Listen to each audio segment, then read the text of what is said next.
Estimados hermanos, hoy día es viernes 13 de enero del 2023. Eh, por X motivos no se ha podido hacer solo por hoy día el encuentro para estudiar la lección del día, pero vamos a hacerlo porque tenemos aquí cada uno tiene las lecciones en su casa con los versículos correspondientes, así que no hay ningún problema. Mañana sábado 14 se estudiará el estudio número 3, la lección número 3, que se llama Comprendamos la naturaleza humana. Solamente Dios es el que le alcanza al hombre, le informa al hombre la nueva naturaleza que él iba a tener después del pecado. Recordemos que cuando el hombre pecó, se escondió de Dios y se cubrió, ¿no? Fue consciente de su pecado y tomó hojas de higuera y se cubrió. Salió el sol y terminó con esa ropa que el hombre y la mujer habían confeccionado. No sabían su nueva naturaleza y cómo afrontarla. Hoy día estudiaremos, comprendamos la naturaleza humana. Sin ser muy exhaustivos en toda la información, vamos a dar un repaso, eso lo que realmente corresponde. Primera parte, un ser viviente. Pregunta número 1. ¿Qué similitudes y diferencias puedes ver entre la forma en que Dios creó a los animales y a la humanidad? ¿Qué nos dice Génesis 2.7? Lo que corresponde ahora es un repaso y eso es lo que vamos a hacer. Entonces Jehová Dios formó al hombre del polvo de la tierra y sopló en su nariz aliento de vida y fue un ser viviente. Otras Biblias dicen, y fue un alma viviente. Es decir, fue una persona, así como tú y como yo. Se traduce, entendiéndolo bien, ser viviente, alma viviente. Cuando tú escuches que en el estado hay 45,000 almas, te están diciendo que hay 45,000 personas o seres vivientes. Eso es lo que se debe entender. Sino que la iglesia popular y pagana ha metido otros conceptos traídos del paganismo. Pero vamos a ver cuál es la enseñanza según la palabra de Dios de cómo debemos comprender la naturaleza humana. Por eso que debemos tocar las definiciones de la composición de la misma. Génesis 1:24-26 dice, luego dijo Dios, produzca la tierra seres vivientes, produzca la tierra bestias, serpientes y animales de la tierra según su especie. E hizo animales de la tierra según su género, ganado según su género, y todo animal que se arrastra sobre la tierra según su especie. Y vio Dios que era bueno. Ahora sí el 26. Aquí habla de un concilio, de una reunión entre el Padre, el Hijo y el Espíritu Santo.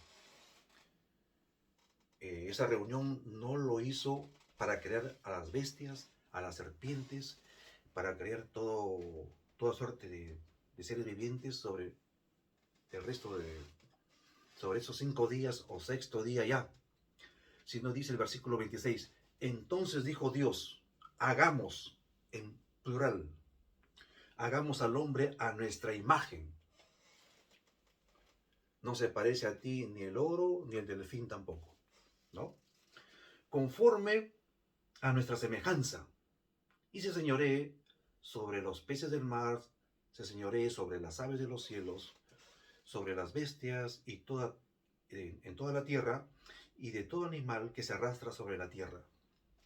Es para que sea Señor, para que se enseñoree. Y para esto hubo un detalle, un concilio, y dijo, hagamos al hombre a nuestra imagen y semejanza. Por eso que Jesucristo vino y se encarnó, ¿no? Y vino a ser un hombre exactamente como tú y como yo. Entonces, ¿cuáles son las similitudes y diferencias? Esta es la diferencia. Que Dios hizo un concilio y dijo, hagamos, se reunieron para hacer a imagen y semejanza de la deidad. Y no así, ¿no? Cuando se tomó el trabajo nuestro Dios de hacer al resto de la creación de seres vivientes. La segunda, el alma que pecare, esa morirá. ¿Cómo pueden ayudarnos a comprender la naturaleza del alma los textos de Ezequiel 18:4? Si me acompañan, por favor, Ezequiel, o en su defecto yo nomás lo voy a hacer. Yo nomás lo voy a dar lectura. 18:4 y 20. He aquí que todas las almas son mías, como el alma del Padre, así el alma del Hijo es mía, y el alma que pecare, esa morirá. El verso 20 dice, el alma que pecare, esa morirá. Así como la salvación es personal, aquí también hay una singularidad en la condenación del pecado. Esa morirá. El Hijo no llevará el pecado del Padre, ni el Padre llevará el pecado del Hijo. La justicia del justo será sobre él, y la impiedad del impío será sobre él. Singularizando las responsabilidades, ¿no? Independientemente de su progenitor o de su hijo. En Mateo 10:28, también sobre la segunda pregunta.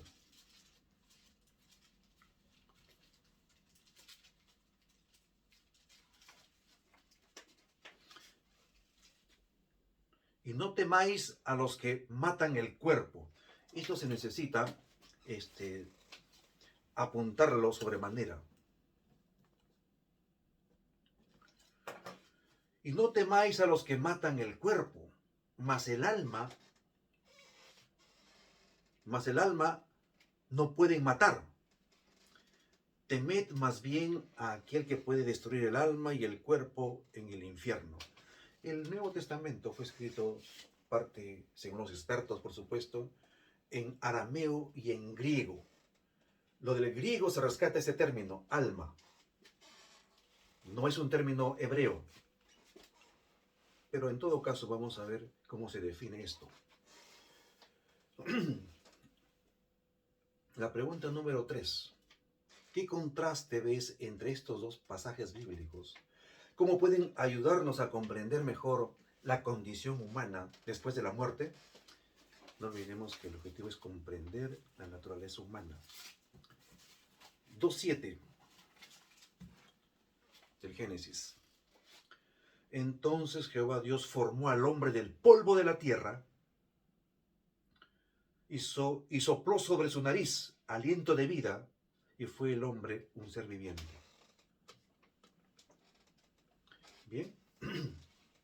El siguiente, Eclesiastés 12.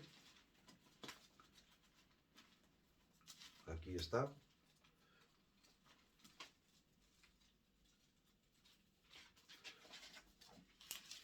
12, 1, de 1 al 7. Acuérdate de tu Creador en los días de tu juventud, antes que vengan los días malos y lleguen los años de los cuales digas no tengo en ellos contentamiento. Antes que se oscurezca el sol y la luz y la luna y las estrellas y vuelvan a las nubes tras la lluvia. Cuando temblarán los guardas de la casa y se encorvarán los hombres fuertes y cesarán las muelas porque han disminuido, y se oscurecerán los que miran por las ventanas. Y las puertas de afuera se cerrarán por lo bajo del ruido de la muela, cuando se levantará a la voz del ave, y todas las hijas del canto serán abatidas, cuando también temerán de lo que es alto, y habrá terrones en el camino. Florecerá el almendro, y la langosta será una carga. Y se perderá el apetito, porque el hombre va a su morada eterna, y los endechadores andarán alrededor por las calles.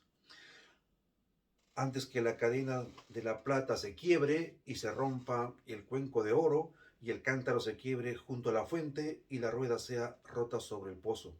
y el polvo vuelve a la tierra como era, y el espíritu vuelve a Dios quien lo dio. Es así el proceso natural. Si hubiera un científico que observe, sería algo muy natural y lógico. El polvo, el hombre, vuelve al polvo. No se convierte en otra sustancia. No se vuelve agua ni fuego. Polvo eres, al polvo tornarás. Y el espíritu vuelve a quien se lo dio. No hay nada más que inventar. Esa es la honestidad del observador. Bien, también nos envían a Génesis capítulo 7, 22.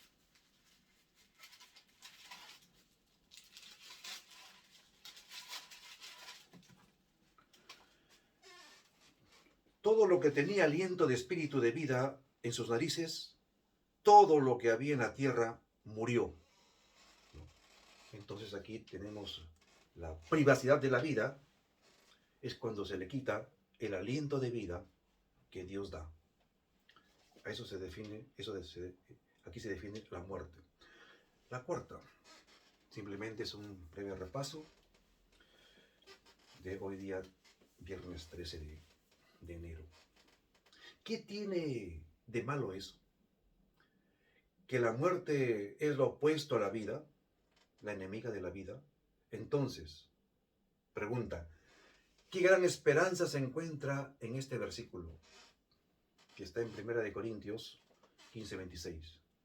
El postrer enemigo que será destruido es la muerte.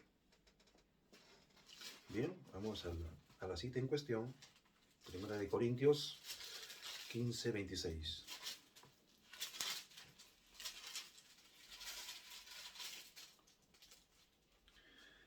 Y el postrer enemigo que será destruido es la muerte. Porque es así, ¿no? El enemigo natural del hombre es Satanás. Y lo que él trajo, la muerte es algo que tiene como autor a Satanás, ¿no? Él le dijo a la mujer engañándole, no moriréis. Pero realmente él sabía que la muerte estaba condicionada a la desobediencia a la palabra de Dios. Entonces tenemos este postrer enemigo, la muerte, ¿no? Así nos da a entender este versículo. La quinta, los muertos nada saben. Número 5, ¿qué podemos aprender de estos pasajes sobre la condición de los seres humanos al morir? Job, capítulo 3.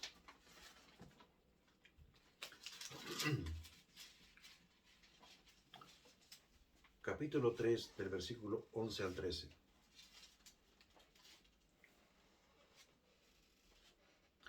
¿Por qué no morí yo en la matriz? ¿O expiré al salir del vientre? ¿Por qué me recibieron las rodillas y aquí los pechos para que mamase? Pues ahora estaría yo muerto y reposaría. Dormiría y entonces tendría descanso. Esta es una parte de la experiencia de Job, ¿no?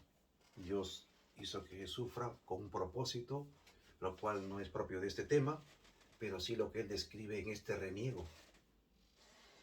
Dice así, ¿para qué me recibieron las rodillas cuando salí del vientre de mi madre? ¿Para qué me amamantaron? Pues yo estaría muerto y reposaría, dormiría y entonces tendría descanso. Lo que quiere decir estos versículos en relación a la pregunta es que la muerte es un estado de completa inconsciencia, es una negación a la vida, es una privación a la vida. También en Salmo 115, 17. Este versículo también nos invita a profundizar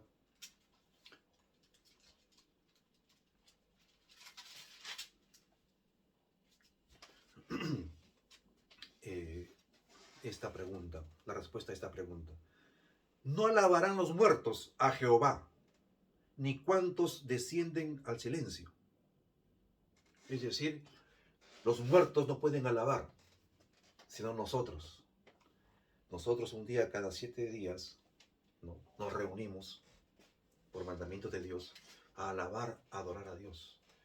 El día de reposo tiene ese objeto, el día sábado, de darle una adoración con todas nuestras fuerzas, con toda nuestra mente, con todo nuestro corazón y con toda nuestra alma, con toda nuestra persona, totalmente. De ahí que tenemos un lugar, el templo, es un local exclusivamente para adorar a Dios. Para eso se creó las casas de culto. 146:4 del mismo libro.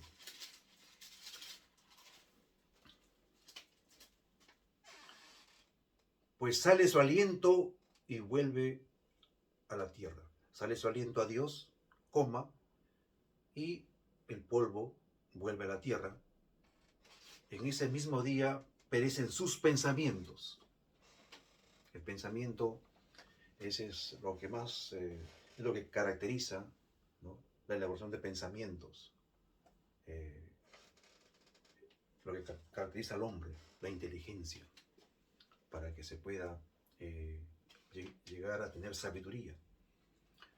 Entonces sus pensamientos, lo que caracteriza al ser humano, perecen ese mismo día. Después no piensa, no siente el difunto, ¿no? Así también se lo llama. En Eclesiastés 9:5,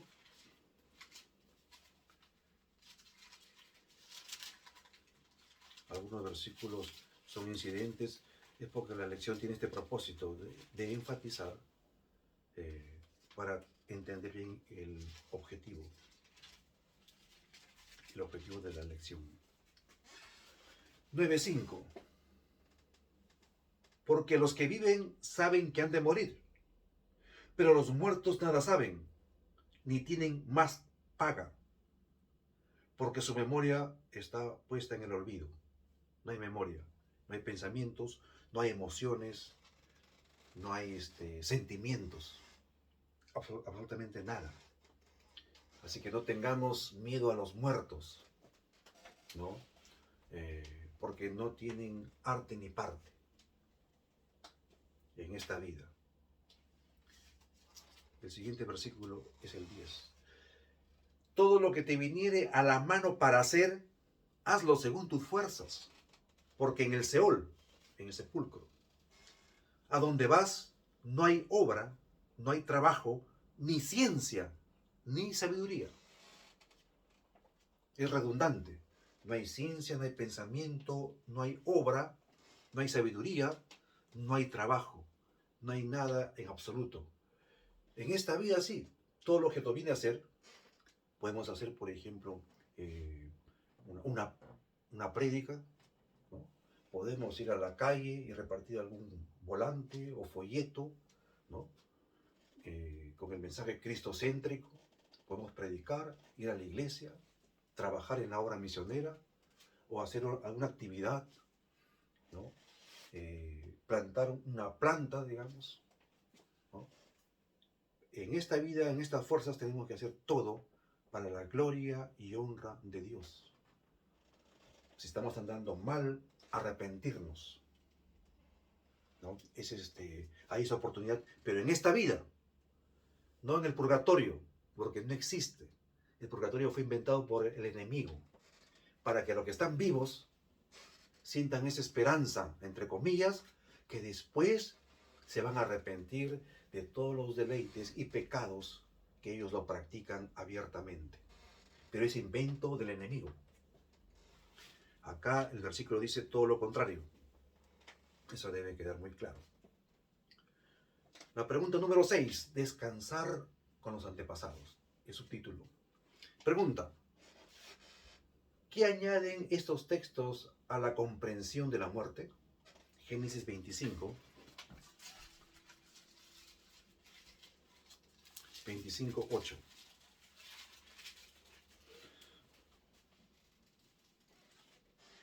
y exhaló el espíritu, y murió Abraham en buena vejez, anciano y lleno de días, y fue unido a su pueblo, al cementerio, porque los judíos tenían costumbre, hasta ahora, acá todavía no había judíos, este era abuelo de Jacob,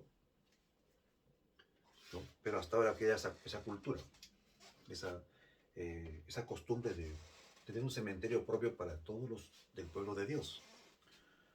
Viene esto desde los días de Abraham. Dice, y exhaló el espíritu, exhaló, exteriorizó, ¿no? Se fue a Dios. Y murió Abraham en buena vejez, anciano, lleno de días, y fue unido en los sepulcros de todos los creyentes de la época. Segunda de Samuel, capítulo 7.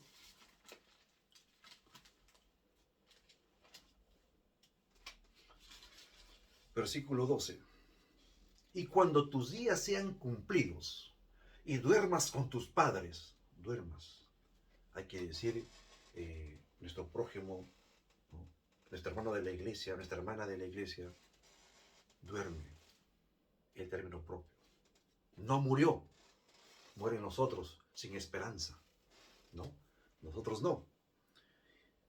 Y cuando tus días sean cumplidos y duermas con tus padres, yo levantaré después de ti a uno de tu linaje, el cual procederá de tus entrañas, y afirmaré su reino. El término, sobre el término dormir, descansar, un sueño, ¿no? Un sueño inconsciente de todo. A eso es a lo que se refiere lo que comúnmente se escucha, la muerte. En Primera de Reyes, ¿sí? Primera de Reyes, capítulo 2.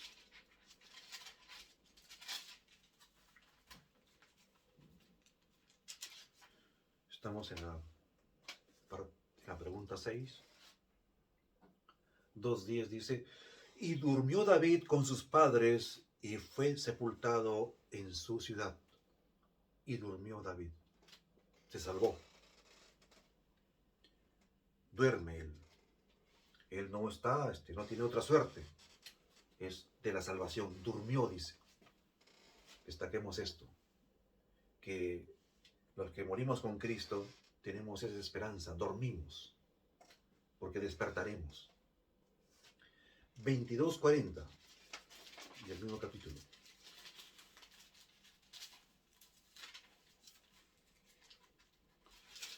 Estamos tocando los versículos referidos a este tema sobre comprender la naturaleza del ser humano.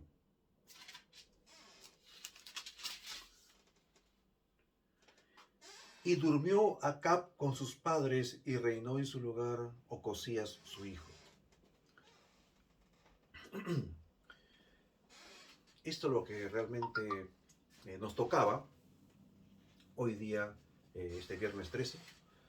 Voy a dar lectura a estos párrafos que están seleccionados, que nos ayudan también a entender lo que estamos explicando hoy. El Antiguo Testamento expresa de diferentes formas las ideas de la muerte y la sepultura. Una de ellas es la noción de unirse a su pueblo. Por ejemplo, el de Abraham. En otra forma de describir la muerte es mediante la declaración de que alguien durmió con los antepasados. Acerca de la muerte del rey David, la Biblia dice que durmió David con sus padres y fue sepultado en su ciudad. Los que mueren en Cristo pueden ser enterrados cerca de sus seres queridos, pero aún así no hay comunicación entre ellos, ya que en realidad la muerte es la no existencia de la vida, correctamente, ¿no? No porque se vaya a un cementerio lleno de familiares o amigos, no significa que se van a comunicar entre ellos. Y para terminar, debo incidir en que la idea de alma, y esa palabra alma viene no del hebreo, sino del griego, fue Platón en que en forma categórica ¿no? San Agustín y Santo Tomás de Aquino, los padres de la Iglesia Católica, toman a este filósofo que vivió antes de Cristo, del paganismo, y lo meten a la teología cristiana, entre comillas. Y el alma para Platón, era un ser existente, inmaterial, que cuando nace la persona, entra la persona y es un ser inmaterial dentro de un ser material. Por eso que él dijo que el cuerpo humano es la cárcel del alma, que cuando muere se sale el alma y se va a otro ser, ¿no? O se va a otro lugar llamado el limbo. Entonces, Platón tiene la idea de que, y él mete esta filosofía, la da esa filosofía y lo toman los pensadores del catolicismo y lo adaptan. Y por eso que ellos crean, en lugar de limbo, lo cambian de nombre y lo llaman purgatorio. Porque Platón decía que es un ser inmaterial que busca un cuerpo, vive, muere la persona y se va. Entonces, el catolicismo crea el purgatorio donde se va el alma. Está ahí. Y purgatorio viene de la palabra purgar, de limpiar sus pecados. Pero es un invento de ellos. Porque hemos leído que la vida solamente está acá en la tierra, normalmente, así como tú y yo estamos vivos. Entonces, ella es un engaño que arrastró a millares a la perdición. Los autores son los pensadores católicos romanos hasta ahora, porque le dan esperanzas a que del purgatorio sean purgados sus pecados y vayan al cielo. ¿Cómo? A través de misas de honras, misas de misas para los difuntos, ¿no? Donde se hace esta gestión, donde los sacerdotes católicos se atribuyen el poder. Para terminar, Texel en el siglo XVI, ¿no?